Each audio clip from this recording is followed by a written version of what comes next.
Anton Yelchin. He is an actor, and when I showed him on my live stream the other day, when I was walking this on my live stream, a lot of you guys knew who he was, or some of you did. He was the son of a couple of figure skaters, I do believe, and they came to the US when he was an infant.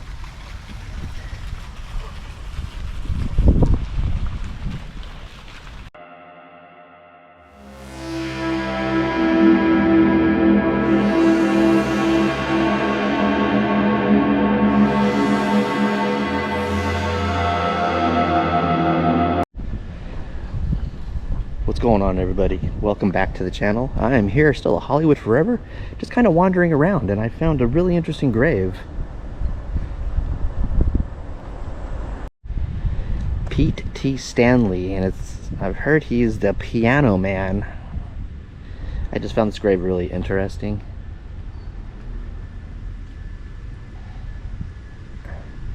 I did it my way. It says 1939 to 2010. But what really caught my eye on this grave wasn't just how cool it is right here, but there's a little piano over here, which I thought was really cool.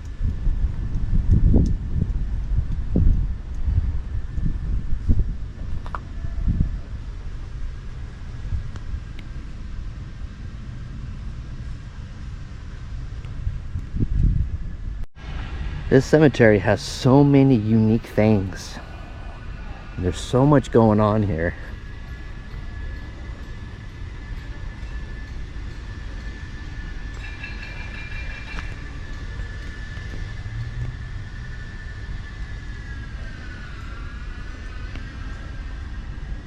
I don't want to step off the path here too much. I don't know if they got people's pictures and names on it. There's it's beautiful. This stuff in here is just gorgeous.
There's a peacocks over here, the Hollywood Forever peacocks. They have a colony of cats, and they got a bunch of peacocks here.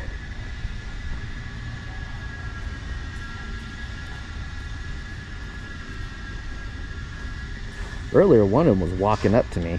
I don't know if he wanted to attack me or what.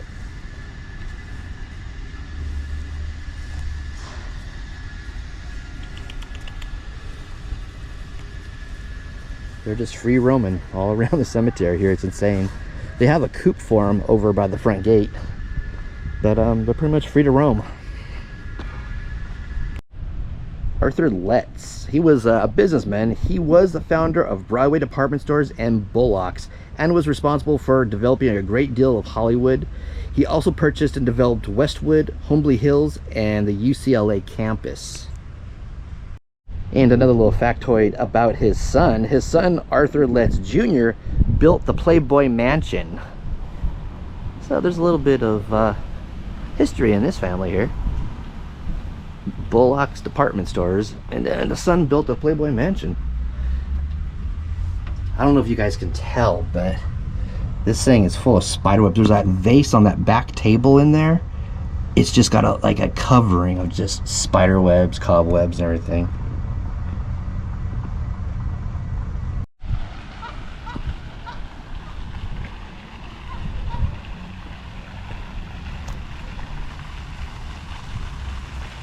And this pond fountain area is gorgeous.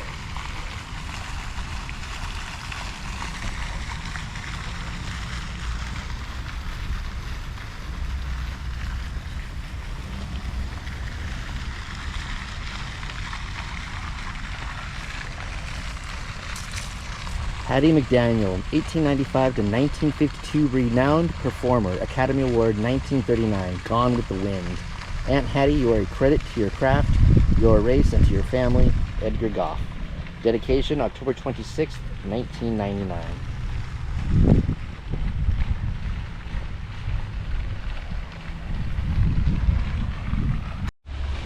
Edward Simonian. It said he set up a small furniture making shop in a small Hollywood apartment shared with his wife and daughter. He opened his own store on Melrose Avenue in 1978 with his saved money. Had often had to build furniture on the sidewalk because he did not have enough room inside. Today that venture has grown into a block-long storefront for two companion firms, Edmunds Unique Furniture and Edmunds Stone Gallery.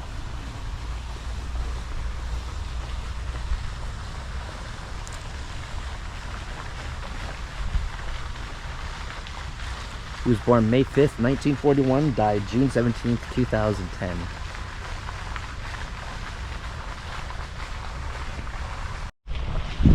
Anton Yelchin, he is an actor, and when I showed him on my live stream the other day, when I was walking this on my live stream, a lot of you guys knew who he was, or some of you did. He was the son of a couple of figure skaters, I do believe, and they came to the US when he was an infant.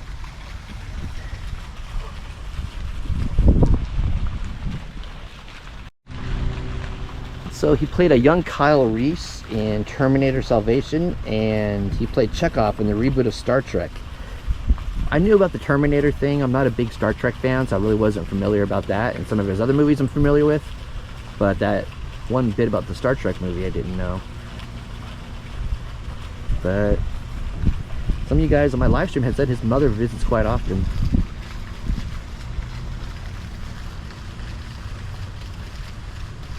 I guess the cause of death was some kind of freak accident.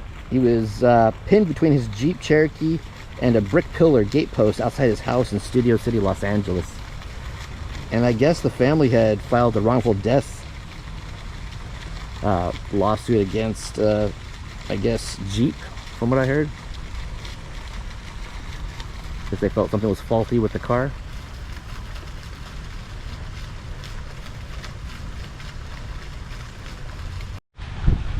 Valerie Harper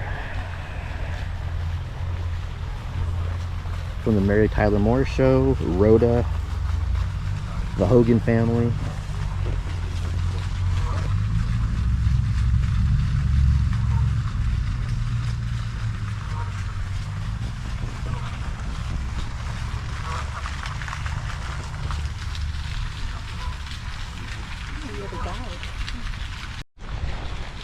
I almost missed her grave because of all this, the plants they have in here. The picture I had was, I guess, where all the plants grew and everything. And I almost missed it. I thought it was just part of the bush or the tree or something.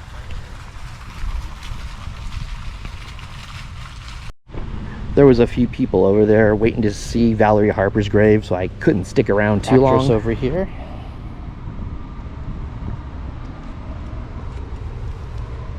Heather O'Rourke. She was in the Poltergeist movies 1, 2, and 3, and she was the one that got the iconic saying, "They're here," into everyone's psyche.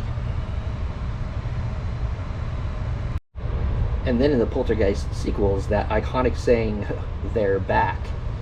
She was actually discovered in 1980 by director Steven Spielberg while eating lunch with her mother at the MGM studio commissary, and Spielberg was looking for a 6-year-old girl to play the part of Carol Ann in Poltergeist, and hired her after her interview and screen test very quickly.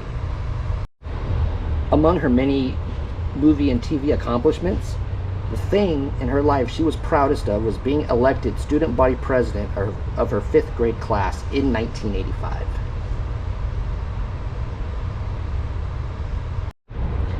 And her one goal in life was to go to UCLA and major in filmmaking and to become a film director. That was one of her ultimate goals.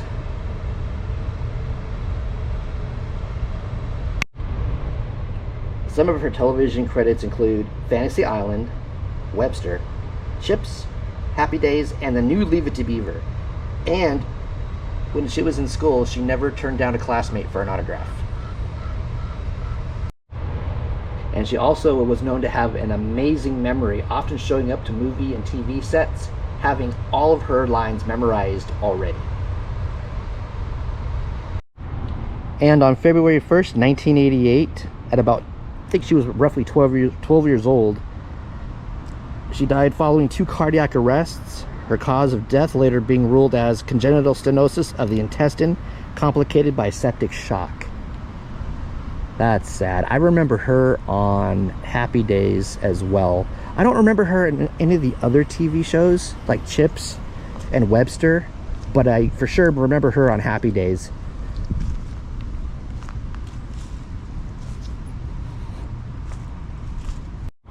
And another actress related to Heather O'Rourke was her co-star in Poltergeist, Dominique Dunne, 1959 to 1982.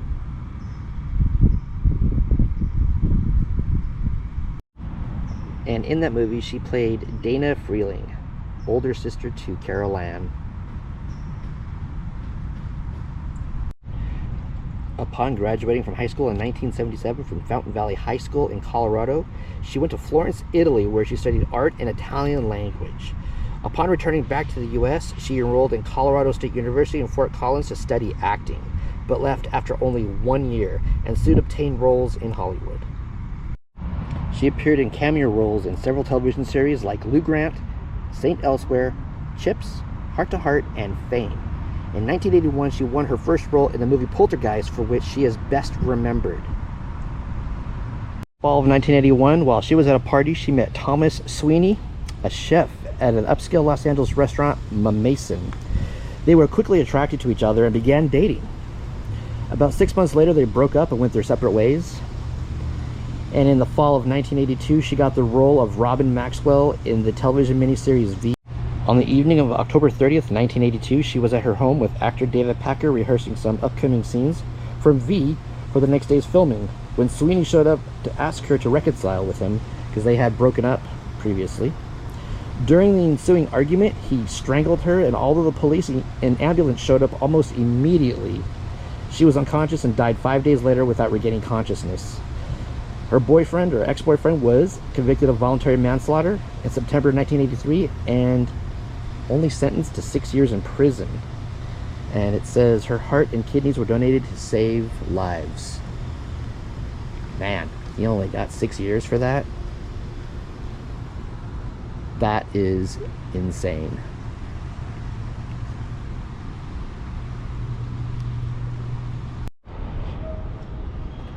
And we find ourselves to round out this video at the grave of I Don't Get No Respect, Rodney Dangerfield. From what I heard, he in the 1940s worked at a resort in the Catskill Mountains and wrote jokes and was performing as a singing waiter as well. And then eventually he got out of the business to be a house painter, I guess, to try to earn a more stable income. And then later on, he would later return to show business in the 1960s at the age of 40. And his stand-up act took off with various television appearances and comedy albums. The man who is famous for his signature phrase, I don't get no respect, opened up the self-named comedy club Dangerfields in New York City, New York, where he helped the careers of notable comics such as Jerry Seinfeld, Jim Carrey, Roseanne Barr, Jeff Foxworthy, Tim Allen, and Sam Kinison. His movie career was as varied as his comedy act, making his acting debut in 1971, The Projectionist. He would later appear in such movies as Caddyshack, Easy Money, Back to School, Moving, Ladybugs, Meet Wally Sparks, and Little Nicky. Now, he was a regular when Johnny Carson hosted The Tonight Show and would appear frequently on The Tonight Show with Jay Leno as well. One of his last appearances was in August of 2004, just days before his hospitalization for a heart valve replacement on the television show Jimmy Kimmel Live. And he lived from 1921 to 2004, died at the age of 82. A comedy legend, Rodney Dangerfield.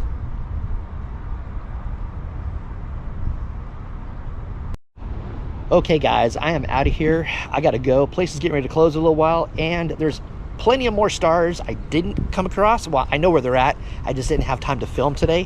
When I first got here today, there was a funeral service going on, and with the size of this place, I figured I better make myself scarce, because this place is not very big, and I didn't want to be too close to the funeral with my camera going, if you know what I mean. And I'm gonna go get something to eat and go drink some water. If you enjoyed this video, please give it a thumbs up. And if you are new to the channel, hit that subscribe button and click that bell icon. Therefore, you'll be notified of all of my future uploads, guys. I'm still here for a couple more days, so we'll see what we can find. I'll talk to you later.